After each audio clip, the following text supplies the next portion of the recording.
Today I bring you a narrative about Esperanza Morales, a young woman considered ugly by the society of 1852, who found herself promised to a widowed and mourning duke. But this is not just a story of an arranged marriage, it's a journey about dignity, transformation, and the discovery that true beauty resides where we least expect to find it. Between abandoned gardens, guarded secrets, and a love that blooms in silence, Esperanza will show us that we don't need to beg for crumbs of affection when we deserve a banquet of respect. Before we begin, tell me, where are you watching from? Leave your city or country in the comments. I love knowing that our stories reach distant hearts. And don't forget to subscribe to the channel and leave that loving like. It helps me so much to continue bringing these special narratives to you. Puebla de Los Angeles, Mexico, year 1852. The rain drummed against the windows of the Morales family oratory like tears that no one dared to shed. Esperanza kept her hands intertwined, her pale fingers contrasting with the pearl-grey silk of her wedding dress, modest, without brilliance, chosen by Doña Remedios de Morales y Vega so as not to offend the eyes of those present. At 19, Esperanza carried the cruel mark of being called the ugly one of the family. Her brown hair, rebellious to hairpins, framed an angular face that had never inspired sonnets or sighs. Her almond-shaped eyes, however, held a depth that the mirrors in the salons had never known how to reflect. Don Alejandro de la Torre, Duke del Mirador, remained erect at the altar like a bronze statue. At 35, he still wore the strict mourning for his wife who had died 2 years ago.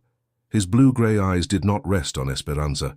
They fixed on an indefinite point beyond the walls, as if his soul inhabited another place, another time. The priest murmured the sacred words in a monotonous cadence. There were no flowers, no music, no guests, only anonymous witnesses fulfilling a protocol.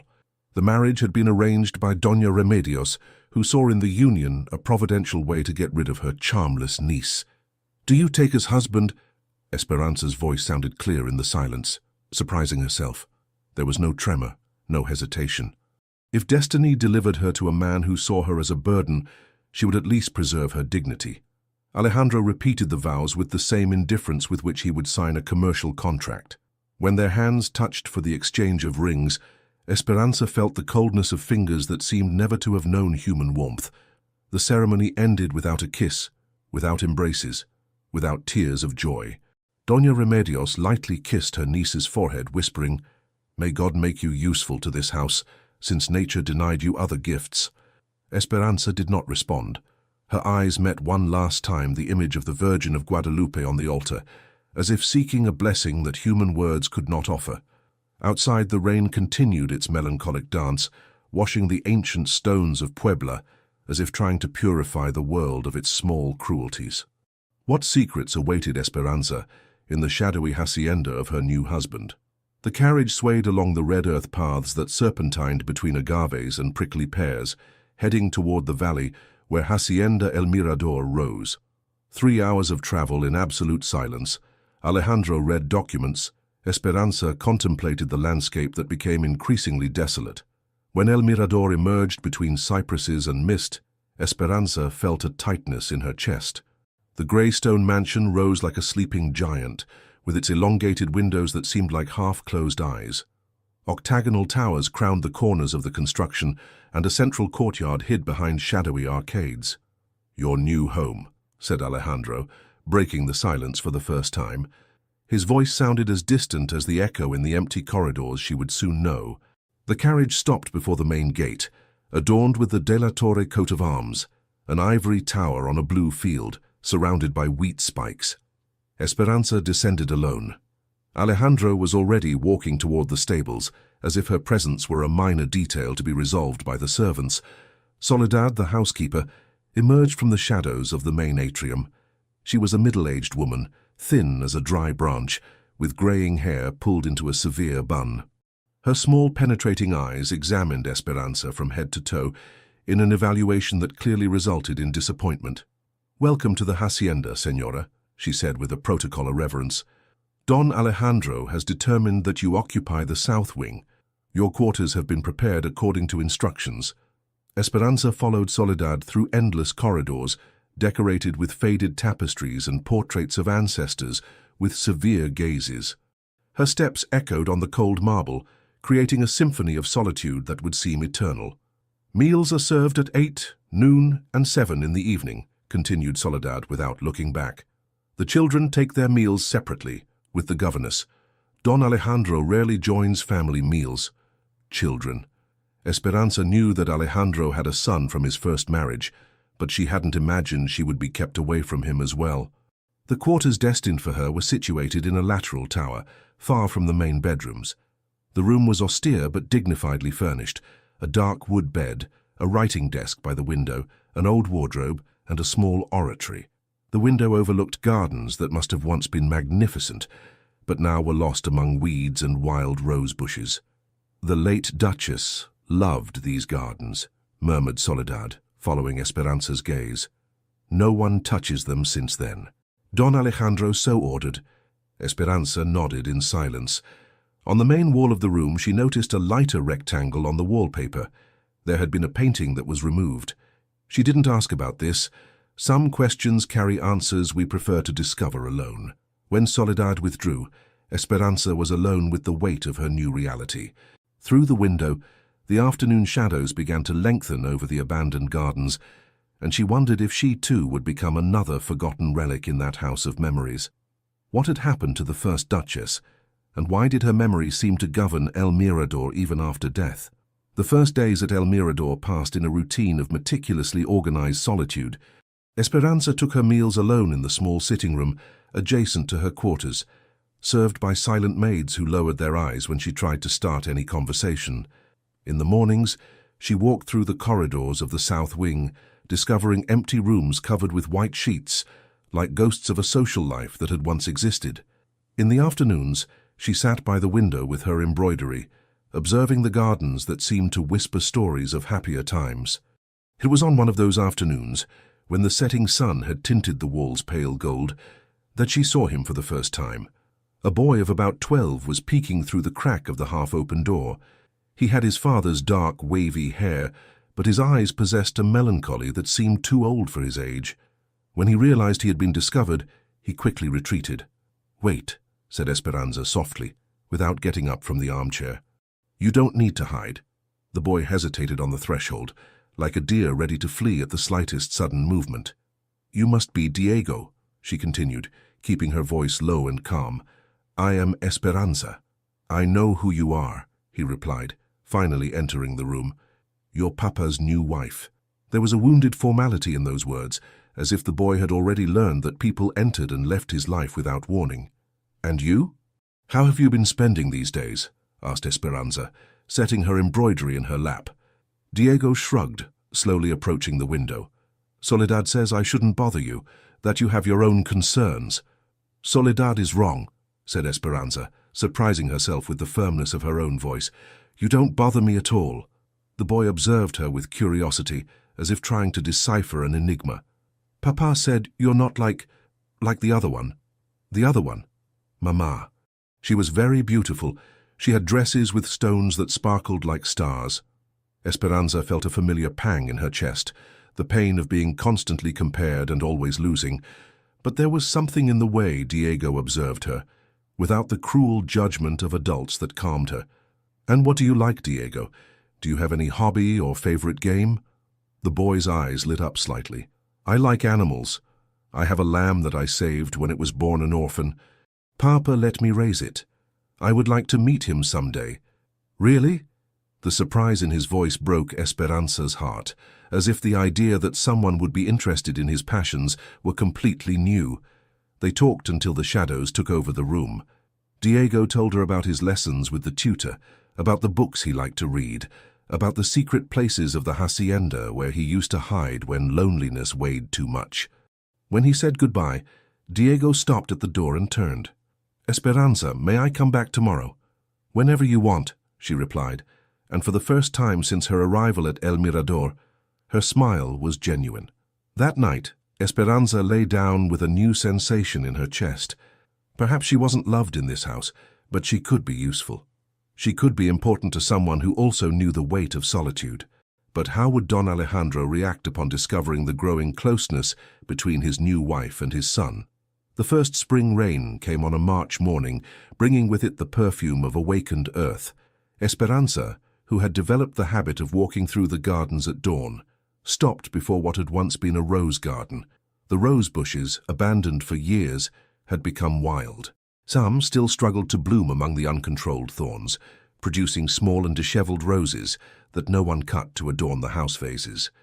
It was a garden of rejects, thought Esperanza, and perhaps that's why she felt so at home there. "The Signora shouldn't get dirty like this," said a voice behind her. Esperanza turned and found Petra, the elderly cook with white hair like cotton, who carried a basket of aromatic herbs. "Plants don't care about dirt," replied Esperanza, cleaning her hands on her skirt. "And neither do I." Petra studied her with perspicacious eyes that had already seen many springs. The former one never stepped in the garden, said it was work for labourers. "The former one was very wise then, because I clearly don't know what I'm doing," said Esperanza with a timid smile. To her surprise, Petra laughed, a low and warm sound that seemed long absent from those gardens. "You know more than you imagine, Senora. Dead plants don't bloom alone, and I already see new buds where yesterday there were only thorns." It was true. In recent days, Esperanza had begun to remove weeds, prune dead branches, water the plants that seemed to have the best chances of survival. It wasn't refined work. Her hands got dirty, her nails broke, her skirt was stained with earth. But there was a peace in that labor that she had never found in embroidery or prayers. "Could you teach me about local plants?" asked Esperanza. "I would like to plant some new flowers." Petra nodded, pointing to different areas of the garden. "Here, marigolds grow well. They are humble flowers, but resistant. Basil thrives in that sunny corner. And there, where the shade is denser, we could plant pansies. Humble but resistant flowers." Esperanza identified with that description. During the following weeks, she worked tirelessly in the garden. The hacienda workers, initially surprised to see the new Senora with her hands in the earth, began to respect her for her honest effort. Some offered tools, others brought seedlings from their own gardens, but not everyone looked favorably upon her dedication. Don Evaristo, the property administrator, a man with grey mustaches and insinuating manners, made increasingly acid comments. "The Senora should take care of house matters, not play at being a gardener," he said to whoever wanted to listen. "We already had a duchess who knew her place." Esperanza pretended not to hear, but the words hit her like thorns. Still, she continued her work. Each flower that sprouted seemed like a small victory against the contempt that surrounded her. Diego became her constant companion in the garden. The boy helped her plant seeds and watered the seedlings with devoted care. It was in the gardens that he talked about his mother, about the loneliness he felt since she died, about the nightmares that visited him on moonless nights. "She reminds me of Mama," confessed Diego one afternoon, watching Esperanza care for a particularly stubborn rosebush, not in appearance but in the way she cares about small things. Esperanza felt her heart tighten. "And what happened to your mother, Diego?" The boy was silent for a long moment, then whispered, "She got sick very quickly, a fever that no one could cure. Before dying, she said the gardens would be sad without her." "Then perhaps it's our mission to return joy to them," said Esperanza softly. That night she found a small note under her door. "Thank you for making Mama happy again." Diego. But how far could Esperanza get close to Alejandro's son before her intentions were questioned? The fever came at dawn in April, when the first roses in the garden were beginning to bloom. Esperanza awoke to screams coming from the corridor, altered voices, hurried steps, the clinking of metal utensils. Wearing only her robe over her nightgown, she left her quarters and found maids running from one side to the other, carrying basins of water and clean cloths. "What's happening?" she asked one of them. "It's young Don Diego, Senora. He's burning with fever. Don Alejandro was urgently called to Puebla to resolve problems with the harvest, and won't return before tomorrow." Esperanza didn't hesitate. She headed to the main wing of the house, territory that until then had been forbidden to her. Diego's room was situated on the second floor, in a spacious suite decorated with old maps and ship models. Diego was lying down, his cheeks flushed with fever, his hair stuck with sweat to his forehead. His eyes shone with a sickly brightness, and he murmured incomprehensible words. Soledad was at the foot of the bed, visibly anguished. "Senora, you shouldn't be here. When Don Alejandro returns..." Don Alejandro is not here, said Esperanza, with a firmness that surprised both of them. And the child needs care. She approached the bed and placed her hand on Diego's forehead. The fever was high but not dangerous if treated adequately. She asked them to bring fresh water, clean cloths and chamomile tea. "Diego," she whispered, sitting on the edge of the bed. "It's me, Esperanza. I'm here." The boy's eyes focused with difficulty on her face. "Esperanza, the flowers. The flowers are dying again." "No, my dear, the flowers are growing. Do you remember the marigolds we planted yesterday? They already have tiny buds." Throughout the night, Esperanza remained beside Diego. She changed the cloths on his forehead, gave him small sips of water, hummed lullabies she had learned from her own mother. When the fever rose, she embraced him gently, transmitting all the maternal tenderness she carried in her chest. In the early hours of morning, the fever subsided. Diego fell asleep peacefully, breathing normally. Esperanza leaned back in the armchair beside the bed, exhausted but relieved. That's how Alejandro found her when he returned at midday the next day. He entered the room hurriedly, still wearing travel clothes covered with dust. His eyes moved quickly from Diego, who slept placidly, to Esperanza, who had awakened, startled by his arrival. "How is he?" he asked, approaching the bed. "The fever passed. He slept peacefully since dawn." Alejandro placed his hand on his son's forehead, confirming that the temperature had normalized. Something indefinable passed across his face, relief, surprise, and something else that Esperanza couldn't identify. "You stayed with him all night?" "Yes." "Why?" The question sounded more curious than accusatory. Esperanza stood up, smoothing her wrinkled skirt. "Because he needed someone. And because," she hesitated, then continued with a firm voice, "because if he were my son, I would want someone to care for him in my absence." Alejandro studied her in silence for a long moment. For the first time since the marriage, his eyes really saw her, not as a burden or an obligation, but as a person who had made a human and generous choice. "Thank you," he said finally, and there was something in his voice that she had never heard before. When Diego awoke, the first thing he said was, "Mama, are you better now?" The silence that followed was dense with meanings. Alejandro stiffened, and Esperanza felt her heart race. "Diego," she said softly, "I am Esperanza, remember?" But the boy smiled and repeated, "Mama," as if he were absolutely certain of what he was saying. Would this be the beginning of a new understanding between Esperanza and Alejandro, or the start of even greater tension? The weeks that followed Diego's fever brought subtle but perceptible changes in the atmosphere of El Mirador. Alejandro no longer completely avoided Esperanza's presence. Sometimes he found her in the gardens and made polite comments about the progress of the flowers. Diego, for his part, had begun to call Esperanza mother, with growing naturalness despite Soledad's disapproving looks. It was on a May afternoon, while exploring an old sewing room on the second floor, that Esperanza made the discovery that would change everything. The room was covered with dust, with faded fabrics hanging on faceless mannequins. In a corner, almost hidden by an oriental screen, there was a carved wooden desk. Esperanza opened it, moved by curiosity, and found threads, mother-of-pearl buttons, and at the bottom of the deepest drawer, a small box sealed with blue velvet ribbon. Inside the box, letters. Letters written in feminine and delicate calligraphy, signed Esperanza de la Torre, the first Duchess who bore the same name as her. Esperanza sat on the dusty floor and began to read.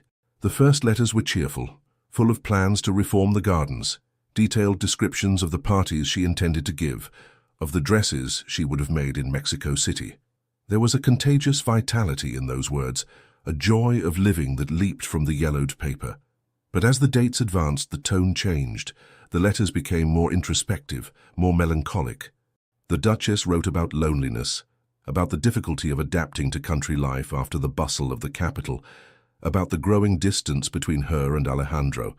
"My dear husband seems to be always absent, even when he is present," she wrote in a letter dated 1849. "Sometimes I feel I married a shadow." Esperanza felt a tightness in her chest upon recognizing her own feelings mirrored in those words from 3 years ago. There was one letter that was sealed, different from the others. On the envelope, the same delicate calligraphy had written, "For Alejandro, Only open if something happens to me. Esperanza held the letter for a long moment, torn between curiosity and respect for others' privacy. Finally, she tucked it into her dress bodice. Some secrets need to wait for the right moment to be revealed. That night, during dinner, Alejandro made an unexpected observation. Diego told me that you two have been spending a lot of time together. Esperanza put down her fork, preparing for the reprimand that would surely come.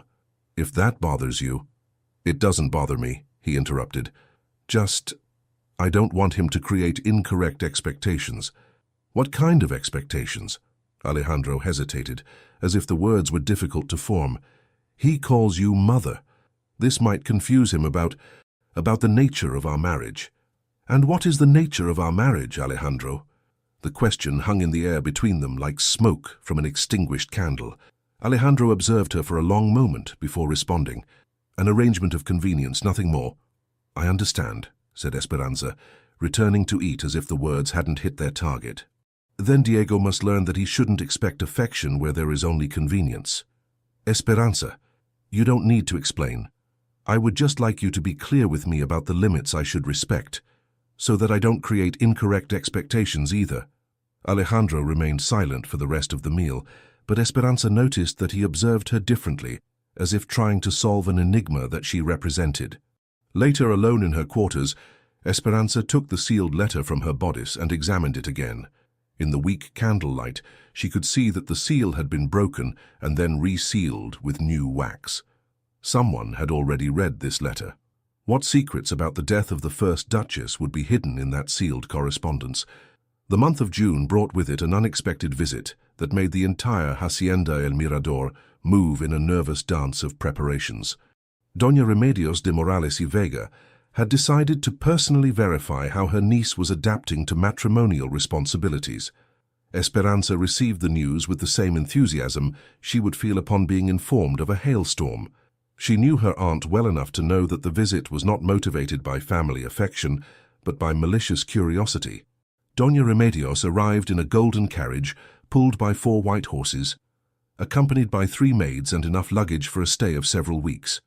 She was a 50-year-old woman who had preserved her beauty at the cost of rigid discipline and expensive cosmetics. Her dresses were always in the latest Parisian fashion, her jewelry always impeccable, her smile always sharp as a blade. "Dear niece," she said, kissing the air near Esperanza's cheeks. "How different you look." "Different how, Tia?" "Oh, more rustic. The countryside has that effect on women. I hope you haven't completely lost your manners." Dinner was prepared in the main dining room, with the crystal and silverware saved for special occasions. Alejandro, who rarely joined meals, made a point of being present to receive the illustrious visitor. "Don Alejandro," said Doña Remedios with her most charming smile, "what a joy to see you again under such happy circumstances. I must confess we were all surprised when we learned of your interest in our Esperanza." "Surprised?" asked Alejandro politely. "Well, considering the differences between her and your first wife. Esperanza was always more, how can I say, practical, less ornamental." Esperanza felt blood rise to her cheeks, but maintained a serene expression.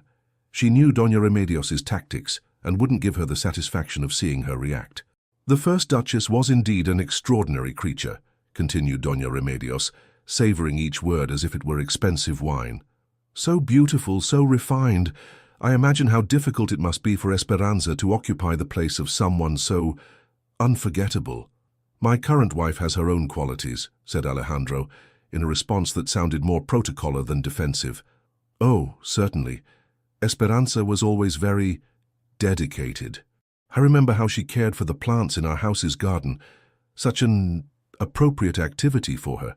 The subtle cruelty of these words didn't go unnoticed by anyone at the table. Doña Remedios was making it clear that she considered Esperanza more suitable for manual work than for aristocratic salons. Diego, who had been introduced to the visitor before dinner, remained silent.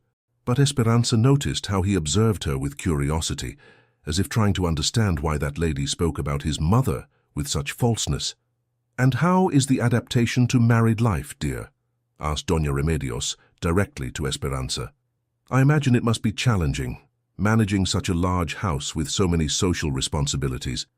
Actually, said Esperanza calmly, I have found great satisfaction in caring for the gardens. They were quite abandoned when I arrived. Oh yes, I heard you have been dedicating yourself personally to that work. How charming. The tone was that of someone praising a child for playing in mud. The tension at the table was palpable when Doña Remedios turned to Alejandro. I hope you'll forgive the curiosity of a concerned aunt, Don Alejandro, but has Esperanza adequately fulfilled your matrimonial expectations? The silence that followed was embarrassing. Alejandro slowly drank his wine before responding. My wife has proven to be adequate company. Adequate. The word echoed in Esperanza's mind like a slap. Not loved, not valued, not admired. Just adequate. How wonderful, exclaimed Doña Remedios. Adequate is all a woman can aspire to be, isn't it, dear?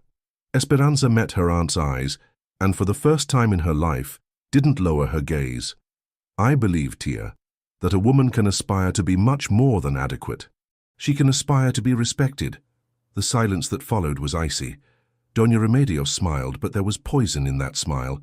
How charming, she murmured. Marriage has made my niece so brave. What other poisons would Doña Remedios spill during her visit, and what dangerous secrets might she be hiding? Doña Remedios's visit extended for 2 weeks that felt like 2 months. During this period, Esperanza noticed subtle changes in the behavior of the hacienda servants. Conversations were interrupted when she approached, silent glances were exchanged, and there was a tension in the air that hadn't existed before. On a stifling June night, when she had already retired to her quarters, Esperanza was awakened by low voices coming from the garden. She approached the window and saw 2 silhouettes conversing by the old stone well, Doña Remedios and Don Evaristo, the administrator. Her instincts told her to step away, but something in the conspiratorial posture of the two made her remain still, trying to catch fragments of the conversation. Truths that should be left where they are, murmured Evaristo's voice. Always knew there was more to that story, replied Doña Remedios. A woman doesn't die like that so suddenly. Did Alejandro ever suspect anything? Men rarely see what they don't want to see. The wind changed direction and the words were lost. Esperanza felt a chill down her spine that had nothing to do with the night breeze. What truths were these that should remain hidden, and what relation did they have to the first Duchess's death? The next morning, Esperanza decided to explore more deeply the quarters that had belonged to the first Esperanza de la Torre. Under the pretext of looking for old fabrics to remake the curtains in her own rooms, she headed to the main bedroom that had remained closed since the Duchess's death. Soledad tried to stop her. Don Alejandro ordered that those quarters remain untouched, Senora. I'm only looking for fabrics that can be reused, said Esperanza firmly. It's a practical matter, not sentimental. The room was a mausoleum of luxury. Everything remained exactly as the Duchess had left it. Perfume bottles on the dressing table, jewelry scattered on a silver tray, even a book open on the bedside table. It was as if she had stepped out for a few minutes and would return at any moment. Esperanza moved carefully through the room, examining the belongings with respect. In the Duchess's personal library, she found a Bible with annotations in the margins. On a page from the Book of Job, a line was underlined, "The hidden shall flourish under the judgment of the righteous." Below the line, a note in the same delicate calligraphy she knew from the letters, "For Alejandro, if you ever desire the truth, look where light does not enter." Esperanza's heart accelerated. The first Duchess had left clues about some secret she wished to reveal to her husband. But where does light not enter? What place was that? That afternoon, when Doña Remedios had gone out for a ride around the property lands, Esperanza decided to explore the less used areas of the hacienda. She went down to the basement, a labyrinth of storage rooms and wine cellars that rarely received visits. In her exploration, she discovered a small room hidden behind the main cellar. The door was partially concealed by wine barrels and was only noticed because of a current of cold air that escaped through the crack. The room was small and dark, illuminated only by a high and narrow window. On the walls, framed portraits were covered with white cloths. Esperanza uncovered one of them and found herself facing a portrait of the first Duchess that she had never seen before. In this painting, she wasn't wearing the famous emeralds or sumptuous dresses. She was simply dressed with a melancholic expression in her eyes, and in her hands she held a folded paper. In the lower corner of the painting, a small golden plaque read, Esperanza de la Torre, The Truth Behind Beauty, 1850. Señora! Esperanza turned, startled. Evaristo was at the entrance to the room with a furious expression on his face. This area is forbidden. Don Alejandro was very clear about this. I don't care what you were doing. This room remains closed by order of the Duke, and if you were sensible, you wouldn't ask questions about things that don't concern you. There was a veiled threat in those words that made Esperanza retreat. But while Evaristo accompanied her back to the stairs, she managed to memorize every detail of that strange portrait. That night, lying in her bed, Esperanza thought about the words heard in the conversation between Doña Remedios and Evaristo, the annotation in the Bible, the hidden portrait in the basement. All these elements pointed to a truth about the first Duchess that someone was desperate to keep buried. What terrible secrets about the death of the first Esperanza de la Torre were being concealed, and what would be the price of discovering the truth? Doña Remedios's departure at the end of June brought palpable relief to the entire hacienda. But with her also went the last masks of civility. Don Evaristo became more vigilant and hostile, especially after the incident in the basement. Esperanza felt his eyes on her constantly, as if he expected her to make some fatal error. It was on a suffocating July afternoon that destiny decided to force the cards to the table. Esperanza was in the garden with Diego, teaching him to graft rose bushes, when one of the workers came running. "Fuego! Fire in the stables!" They ran toward the stables and saw the orange flames licking the wooden roof. The fire had started in the hay storage and was spreading quickly. The men formed a human chain to carry buckets of water from the well, but everyone knew it would be a lost battle. "My lamb!" shouted Diego suddenly. "Lucifer is trapped in the back corral."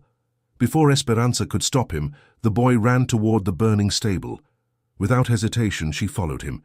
The dense smoke made breathing almost impossible. Esperanza covered her nose and mouth with her skirt and followed Diego's screams. She found him in the back corral, desperately trying to open the gate that had jammed with the heat.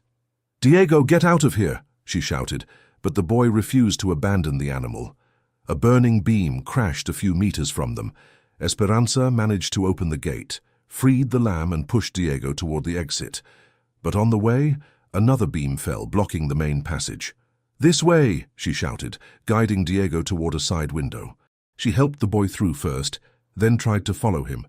But her skirts got tangled in the wood fragments, and when she finally freed herself, the flames had already reached her left sleeve. She managed to jump through the window, rolling in the dirt to smother the fire on her clothes. Diego was safe and sound, still holding his lamb, but Esperanza felt intense pain in her left arm. That's when she saw Alejandro running toward her, his face transfigured by terror and relief. "Dios mío, Esperanza, are you all right?" For the first time since she had known him, she heard her name on his lips, charged with genuine concern. Alejandro examined her quickly, noticing the burns on her arm. "We need to take care of this immediately," he said, carrying her in his arms toward the house, followed by Diego, who was crying with relief and gratitude.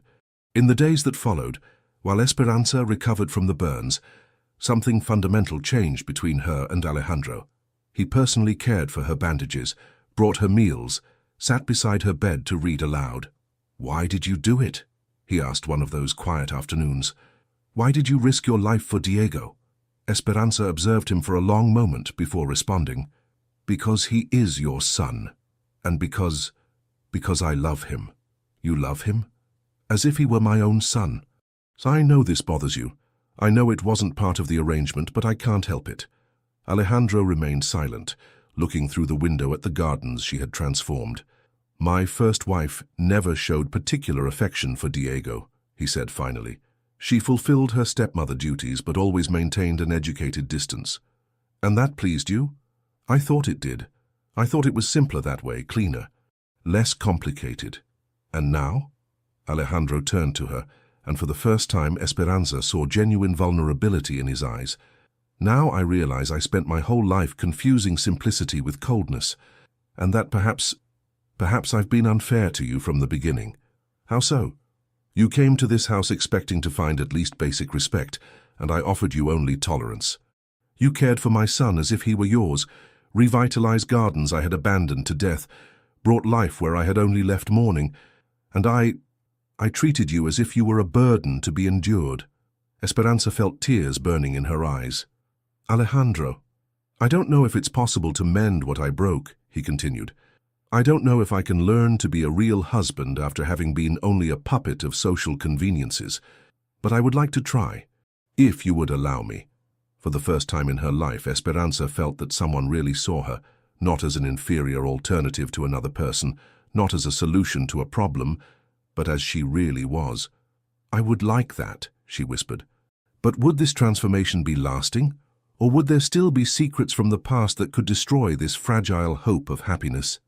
Esperanza's recovery coincided with the August rains, which came abundant and noisy, washing away the summer dust and bringing a renewing coolness to the hacienda. During the long afternoons when she remained resting, Alejandro had become a constant companion. They read together, talked about plans for the property, and slowly discovered affinities that the arranged marriage had never allowed to reveal.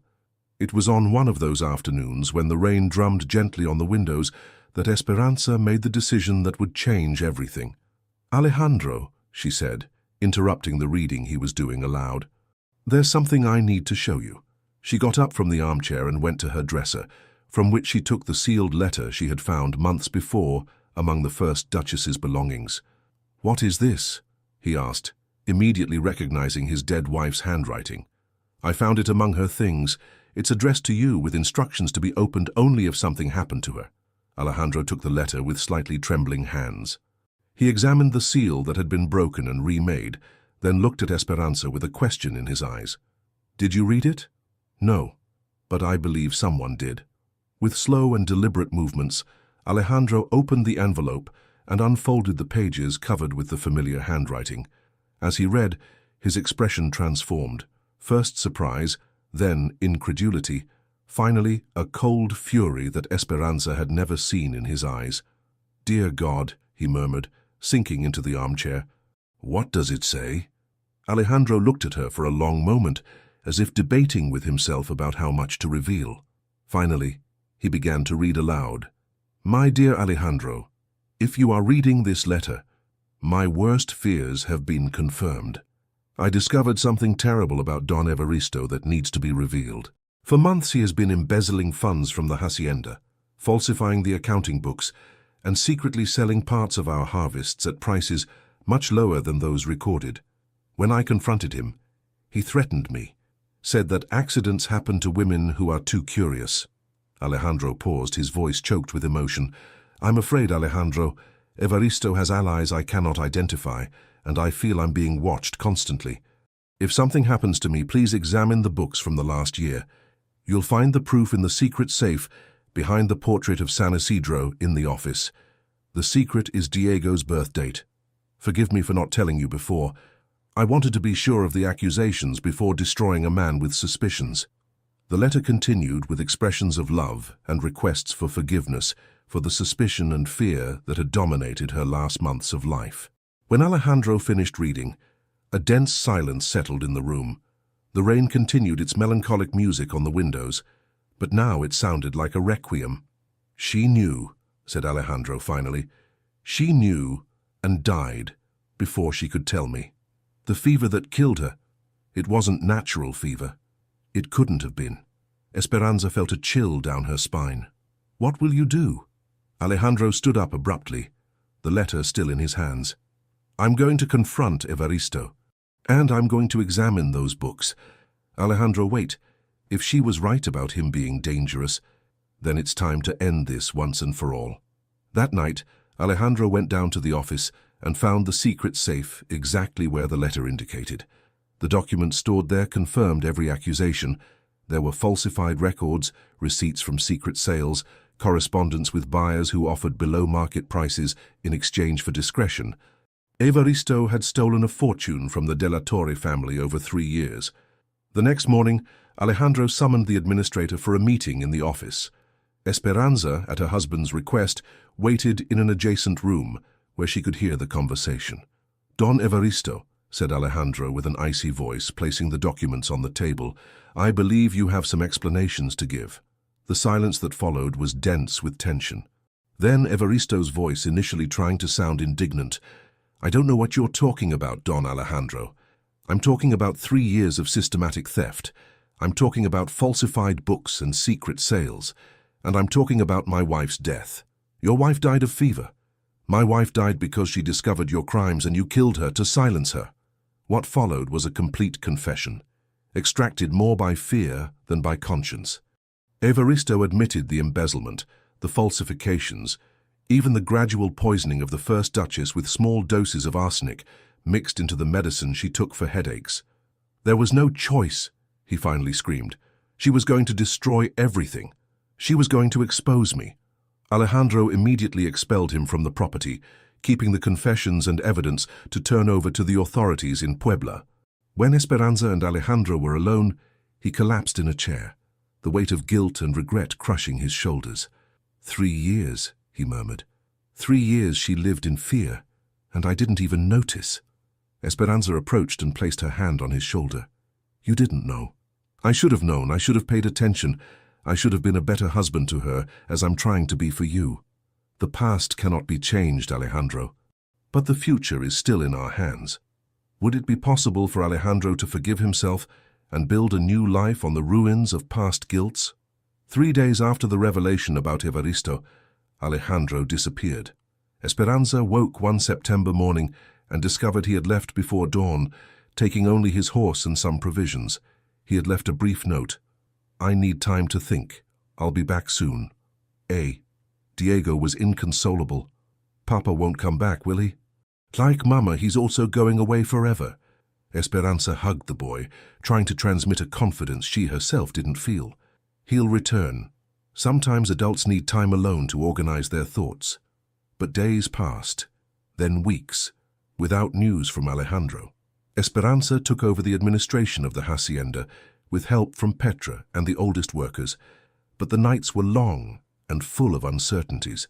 It was Diego who finally provided the clue of where his father might be. "There's a cabin in the mountains where he used to go when Mama died," said the boy. "I followed him once, but he sent me back. He said it was his place to talk to God." Esperanza didn't hesitate. The next morning, she dressed in riding clothes and followed Diego's directions. The trail serpentined through rocks and pines, constantly ascending until the hacienda became a tiny point in the valley. The cabin was rustic, built of stone and wood, with a single window that looked out on a precipice from which the entire valley of Puebla could be seen. Smoke escaped from the chimney, confirming that someone was inside. Esperanza knocked on the door and waited. When it opened, Alejandro appeared with an unshaven beard and wrinkled clothes. His expression went from surprise to concern. "Esperanza, what are you doing here? Did something happen to Diego?" "Diego is fine. I was the one who wasn't." She entered the cabin without waiting for an invitation. The interior was Spartan. A bed, a rustic table, a fireplace where a small fire burned. In recent weeks, Alejandro had clearly used this place to isolate himself from the world. "Why did you come?" he asked, closing the door. "Because you're my husband. Because Diego loves you and needs you. And because I need you too." Alejandro turned to the window, contemplating the valley. "I don't know how to be a good man anymore, Esperanza. I completely failed my first wife. I allowed her to be murdered because I was too busy being cold and distant to notice her fear. How can I guarantee I won't do the same to you?" Esperanza approached him. "Because now you know the price of indifference, because pain taught you to pay attention. And if it's not enough, and if I close myself off again, fail again, then I'll remind you to keep your eyes open. And you'll remind me that I deserve to be seen. We'll do this together." Alejandro turned to her, and Esperanza saw tears in his eyes. "I don't know if I deserve a second chance." "It's not about deserving," she said softly. "It's about choosing to be better than we were yesterday." They talked all afternoon. Alejandro spoke about his guilt, about how he had married the first Esperanza for her beauty and status, without ever trying to really know her. He spoke about how he had repeated the same mistake in the second marriage, treating her as an obligation to be fulfilled. Esperanza, for her part, spoke about years of feeling invisible, about accepting crumbs of affection because they told her it was all she deserved. She spoke about how she was learning to value herself, but needed a partner who also valued her. "I want to establish some conditions," she said when the conversation deepened. "If we return together to the hacienda." "What conditions?" "I want to be treated as your equal, not as your subordinate. I want my opinions to be heard and considered. I want Diego to know he can count on me as a mother, without that being seen as a threat to the memory of the first wife. And I want you to promise to tell me when something worries you, instead of isolating yourself." Alejandro studied her for a long moment. "And what do you offer in return?" "Honesty, loyalty, and the promise that I'll try to help you be the man you want to be." When the sun set over the mountains, they had reached an agreement. It wasn't a marriage of sweeping passion, but it was something perhaps more valuable, a partnership based on mutual respect and shared growth. "There's one more thing," said Alejandro when they were already preparing to sleep. "I want you to know that I'm beginning to love you, not in the dramatic way of novels, but in a solid and true way. And that scares me." Esperanza smiled for the first time in weeks. "It scares me too, but maybe it's good to be afraid of what's worth preserving." The next morning, they descended together to the hacienda, leaving behind not only the solitude of the mountain, but also the ghosts that had haunted them. Would it be possible to build true love on the foundations of a marriage that began as mere convenience? 8 years later, spring 1860.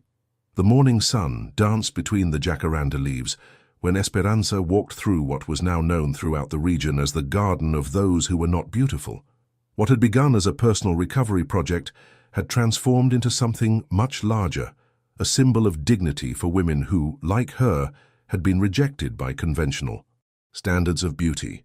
At 27, Esperanza had flourished in a way she had never imagined possible, not in the sense of having suddenly become beautiful by society's standards, but of having found her own beauty that radiated confidence and purpose.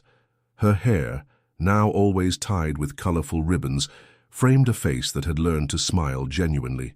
Her hands, calloused by work in the earth, held life firmly. The Hacienda El Mirador had been completely transformed. Where once reigned the silence of a mausoleum, now echoed voices of women and children who came for the classes that Esperanza offered free of charge. In the main hall, which had remained closed for years, peasant women learned to read and write. In the former sewing room of the first Duchess, young mothers learned trades that would allow them to support their families. "Mama, the wildflowers are ready for harvest," said Isabel, who at 15 had inherited her mother's passion for gardens along with her quiet determination. Esperanza smiled at her daughter, not biologically, but in all the ways that mattered. After the reconciliation with Alejandro, Carmen had arrived, now 12 years old and full of the vivacity that the other two women of the house expressed more discreetly. "And Carmen?" asked Esperanza, noticing the youngest's absence. "She's with Papa at the stables, trying to convince him to let her train the new colt," replied Isabel with an amused smile. Diego, now a young man of 20, had become Alejandro's quiet pride. He had studied administration in Mexico City, but chose to return to help modernize the hacienda's operations. More importantly, he had completely embraced Esperanza's social projects, often serving as a bridge between the conservative traditions of the older workers and the innovations she proposed. Esperanza was walking among the flower beds when she saw a carriage approaching along the main road. She immediately recognized the golden coat of arms, Doña Remedios. She hadn't seen her aunt for 5 years, since the woman had tried to interfere in Carmen's education, insisting that a duke's daughter shouldn't learn manual trades alongside common children. Alejandro, to everyone's surprise, had emphatically defended his wife and requested that Doña Remedios not visit the hacienda again, while she didn't respect the family's decisions. "Esperanza," Alejandro's voice came from the main terrace. At 43, he had found a balance between natural authority and the humanity he had learned from his wife. His hair was beginning to whiten at the temples, which only accentuated the dignity of his bearing. "I saw the carriage," said Esperanza, joining him. "What do you think she wants after all this time?" "I imagine we'll find out soon."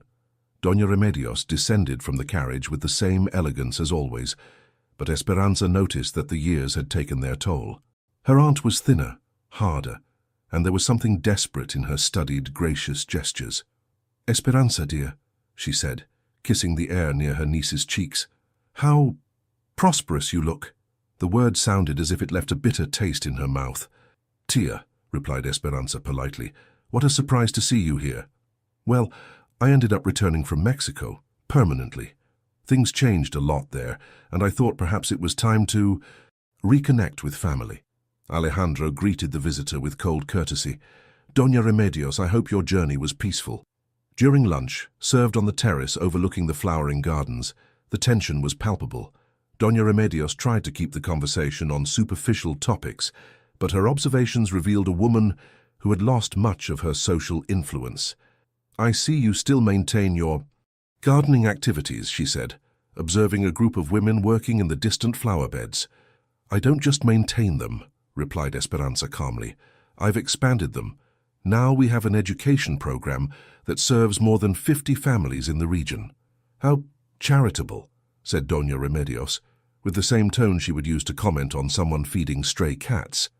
It was Carmen who, with the devastating innocence of 12 years, asked the question that was in the air. "Tia Remedios, why do you always talk as if helping people was something bad?" The silence that followed was embarrassing. Doña Remedios tried to smile, but the effort was visible. "It's not bad, dear, just there are more appropriate ways to do charity, ways that preserve the necessary social distinctions." "What distinctions?" asked Carmen, genuinely curious. Alejandro intervened gently. "Carmen, how about showing Tia Remedios your botanical drawings?" Later, when the children had withdrawn and Doña Remedios finally revealed the true reason for her visit, everything became clear. "I need financial help," she admitted, finally abandoning pretenses. "I invested poorly in Mexico, lost almost everything. I thought perhaps that the family—" The irony was palpable. The woman who had spent years despising Esperanza was now asking for help precisely from the person she had tried to humiliate. "We'll see what we can do," said Alejandro diplomatically. When Doña Remedios left the next day, with a small amount to establish herself decently in Puebla, Esperanza and Alejandro walked together through the gardens at sunset. "Do you think she'll change?" asked Esperanza. "I don't know. But we have changed, and that's what matters." They stopped before a special rose bush, the first that Esperanza had planted upon arriving at the hacienda, now mature and exuberant. "Do you know what I'm most proud of?" said Alejandro, embracing his wife around the waist. "What?" "That our daughters grew up knowing that a person's value isn't measured by their appearance or origin, but by their kindness and determination.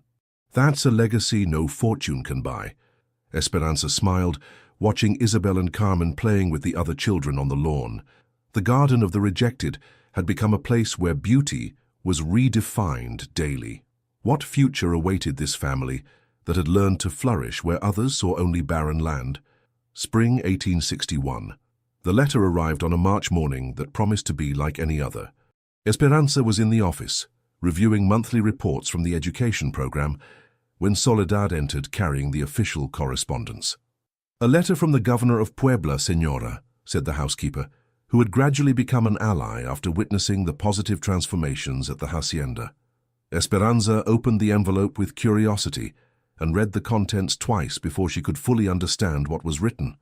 It was an invitation, or perhaps a disguised summons, for her and Alejandro to participate in a special hearing about unregulated educational activities on rural properties. Esperanza's heart accelerated. In recent months, there had been rumors that some aristocratic families in Puebla were uncomfortable with the example that El Mirador represented. Esperanza's educational project had inspired other women in the region to question their place in society, and this didn't please everyone. "Problems?" asked Alejandro, entering the office with Diego. Esperanza handed him the letter without saying anything. While he read, she observed the expressions that succeeded each other on his face. First confusion, then understanding, finally an iron determination that she had learned to recognize.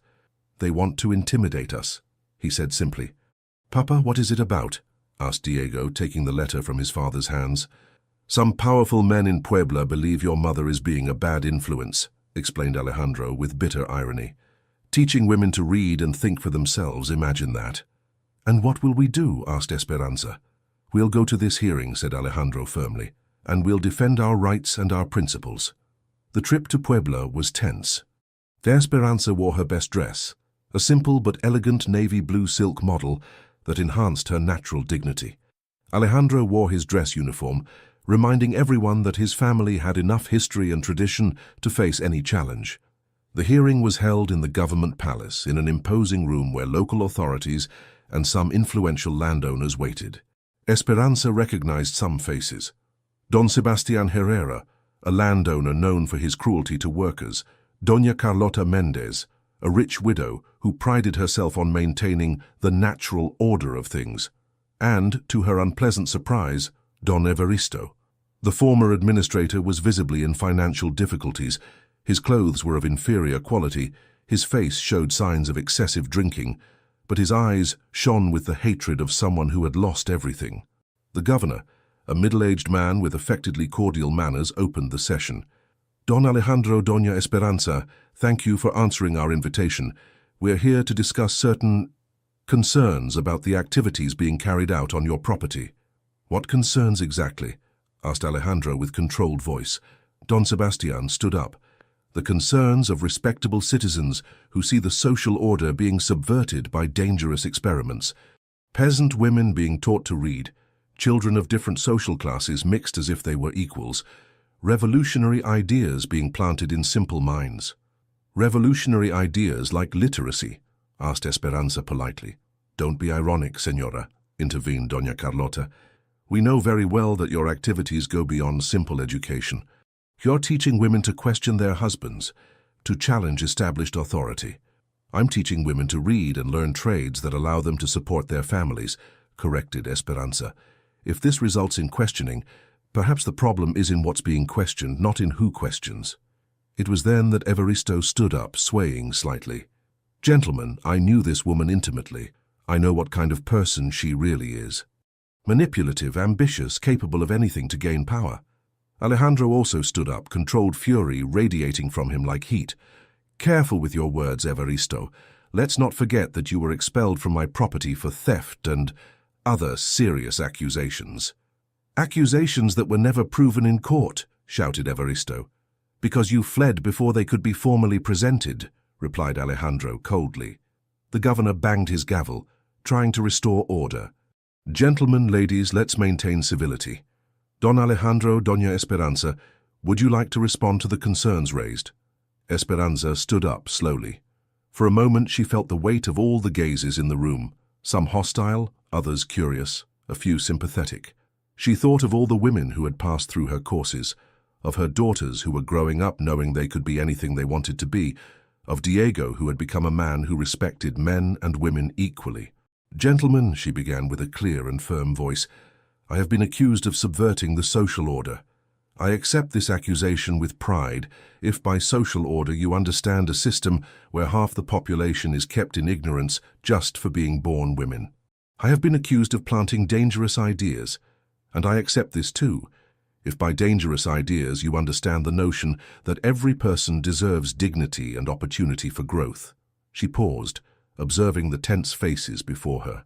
For years I was considered inadequate by this society's standards, too ugly, too humble, too insignificant. But I discovered that there's a beauty in refusing to accept the limits that others impose on us. There's strength in transforming rejection into purpose. Pretty words, interrupted Don Sebastián, but what matter are the results. And the results of your activities are women who no longer know their place, destabilized families, destroyed traditions. The results, said Esperanza, raising her voice, are women who can better educate their children because they know how to read. They are families that prosper because they have more sources of income. They are children who grow up knowing their value doesn't depend on the cradle they were born in. Alejandro joined his wife. My property is more prosperous today than it ever was. My workers are more loyal because they are treated with dignity. My family is happier because we learned that true love is built on mutual respect, not on domination. The debate continued for hours. In the end, the governor announced that there was no legal basis to interrupt the educational activities at El Mirador, as long as they remained within the property limits and were voluntary. When they left the palace, Esperanza and Alejandro walked in silence through the stone streets of Puebla. Finally, he stopped and turned to her. Do you have any idea what you just did? He asked. I hope I defended our principles. You did much more than that. You declared war on an entire system, and you did it with eloquence that would have made any lawyer proud. Esperanza smiled timidly. I learned from the best teacher, experience. And now? We know we'll have enemies, people who will try to harm us. Now we continue doing what's right, and we face the consequences together. Alejandro kissed her right there in the middle of the street, not caring who might be watching. Would this moral victory be enough to protect the future they had built, or would the enemies they made find other ways to attack? 5 years later, spring 1866. The bell of San Jose Church chimed softly in the morning breeze when Esperanza took her daily walk through the gardens of El Mirador. At 33, she carried in her eyes the serenity of someone who had found her place in the world, not by conforming to imposed standards, but by creating her own criteria of value. The hacienda had become an informal pilgrimage center for women from all over central Mexico. What had begun as a simple literacy project had evolved into something much larger, a school recognized by the federal government, a professional training center, and, most importantly, a symbol that social transformation was possible when based on dignity and honest work. Diego, now 25, had married Elena, a young teacher he met in Mexico City who shared the family's ideals. Isabel, at 20, had chosen to follow her mother's footsteps and directed the educational program for children. Carmen, at 17, was preparing to study medicine, a choice that scandalized some conservative families, but had the total support of her parents. "Mama," said Carmen, approaching Esperanza in the central garden, "a very special letter arrived." Esperanza took the envelope with curiosity. It was from Mexico City, with the official seal of the Ministry of Education. When she read the contents, she needed to sit on the stone bench near the fountain. "What does it say?" asked Carmen, noticing her mother's astonished expression. "It's an invitation for me to participate in a national commission on rural female education. They want to use our program as a model for other regions of the country." "Mama, that's wonderful." Esperanza reread the letter, still incredulous. 20 years before, when she arrived at El Mirador as a rejected and unwanted bride, she had never imagined that her simple ideas about dignity and education could reach national scope. Alejandro appeared coming from the stables, still wearing his work clothes. At 51, he had found a perfect balance between the natural authority of his position and the humanity he had learned from his wife. His hair was now completely grey, which only accentuated the dignity of his bearing. "What expression is that?" he asked, noticing Esperanza's perplexed face. Carmen handed him the letter with a radiant smile. Alejandro read it in silence, then looked at his wife with evident pride. "Do you know what this means?" he said finally. "That I'll have to go to the capital and talk to important politicians about things that always seemed simple to me," replied Esperanza, with a nervous smile. "It means that 20 years of honest work have borne fruit in a way we never dreamed possible." That afternoon, while they prepared the response to the letter, another unexpected visitor arrived. An elderly and elegant man who introduced himself as Don Ricardo Vasquez, director of the newspaper El Progreso from Mexico City. "Señora de la Torre," he said after formal introductions, "I came here because I'm writing a series of articles about women who are transforming modern Mexico. Your work at El Mirador has been the subject of conversations in progressive circles in the capital." "I don't do anything extraordinary," protested Esperanza. "I just teach women to read and develop practical skills." "With all respect, Señora, that is revolutionary in itself. May I interview you?" During the conversation that followed, Don Ricardo asked perceptive questions about the evolution of the educational project, about the obstacles faced, about the reaction of local society. When he asked about her personal motivations, Esperanza hesitated before responding.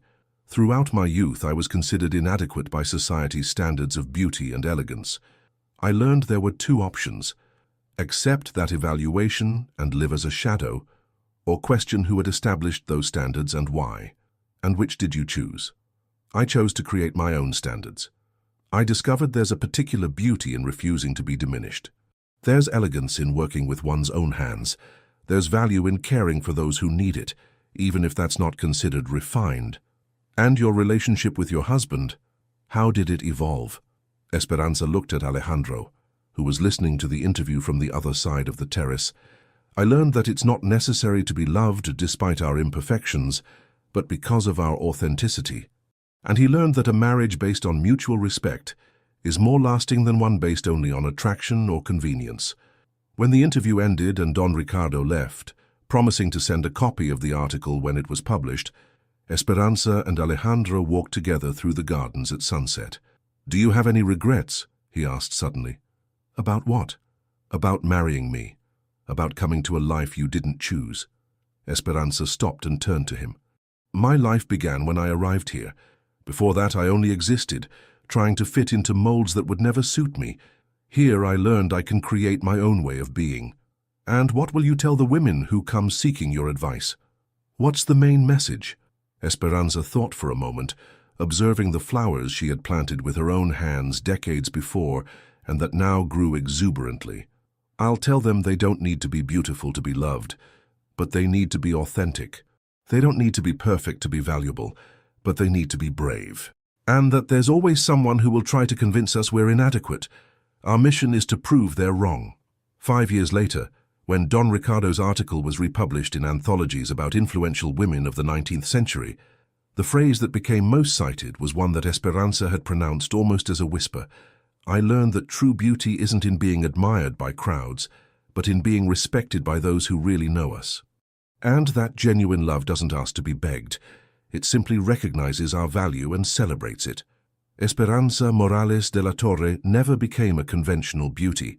She never wore magnificent jewelry or Parisian dresses. She never was the subject of passionate sonnets or inspired duels for her love. But she became something perhaps more valuable.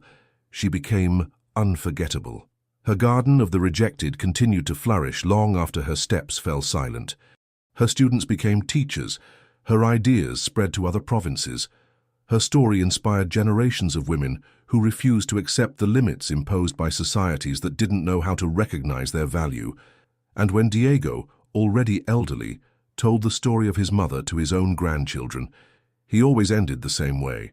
She taught us that it's not necessary to be the most showy flower in the garden to make the world more beautiful. Sometimes the humblest flowers are the ones that perfume the air the longest. On the simple white marble tombstone in the San Jose cemetery, only one inscription: Esperanza Morales de la Torre, 1833-1889. She planted gardens where others saw barren land.